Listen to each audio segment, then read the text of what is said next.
Tamato te ora I me etime o ia hui te ora ia Chantal Spitz.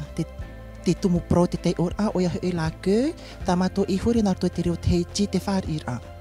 Wama etime mato te ora na muarua, no te hi ora ia te man ora rei ta Chantal Spitz e hin aro nei if ahiti mai roto me tana ni te ora.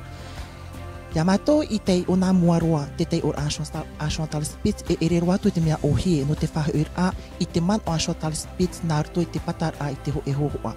Yamato I rave te ne uhipa, wa wharere mato te mo fifi no te aha, no te mea ho I e ita mato I amuir he me no te raver a ohipa.